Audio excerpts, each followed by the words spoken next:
So, in previous videos, I've spoken about the fiat system, and I've made the point that we do not want to live in a society in which one group of people work for pieces of paper that another group can print at will. I am a strong advocate of a sound money system.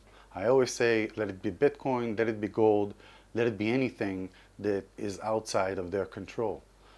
The point specifically is that gold and Bitcoin put limit on politicians. Today's politicians, under the fiat system, are bound only by their imagination.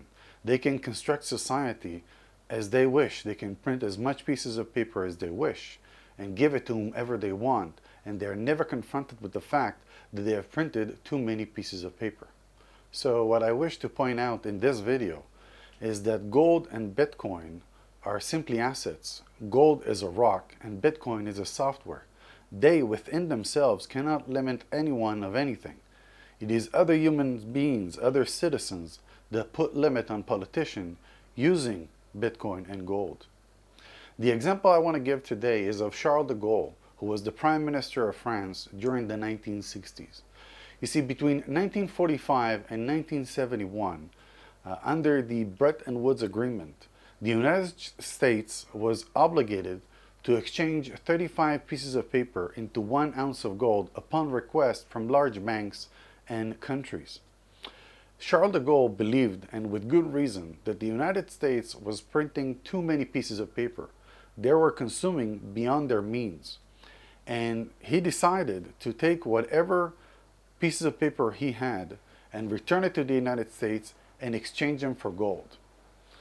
The United States in 1971, under Nixon, took us off the gold standard, and they refused to convert 35 pieces of paper into 1 ounce of gold. Effectively, they have defaulted. The power that Charles de Gaulle had stems from the fact that he was operating under a sound money system in which government had to exchange their pieces of paper into something tangible. Today, again, under the fiat system, this power no longer exists.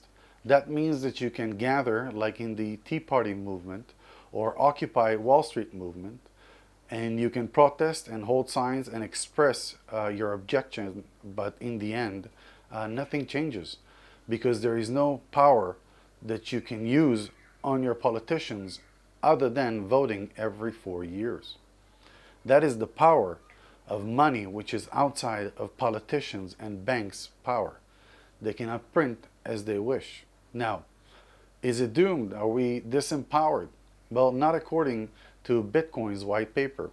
Satoshi Nakamoto supposedly wrote that you can opt out. You can decide not to participate. If you are producing and you do not wish to continue living under the fiat system, well, you have an alternative. The point I would be making is simple. In 2021, there are tens of millions of people who hold a substantial part of their asset, whether in crypto or physical gold.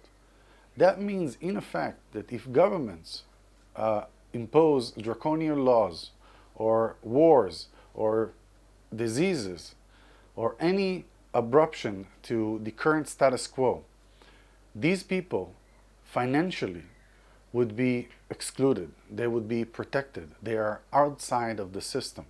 That is the current reality.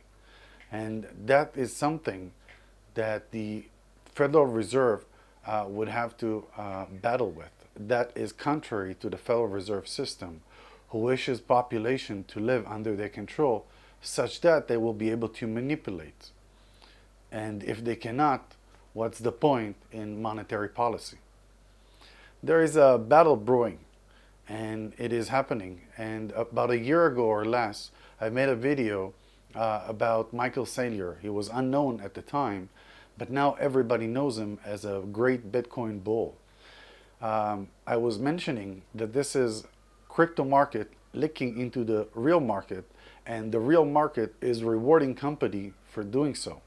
And that is a big no-no in the eyes of the central bankers. That is disempowering for their abilities to control society. And that is something that would be not debated, but battled. People are taking sides. Did you? Till next time.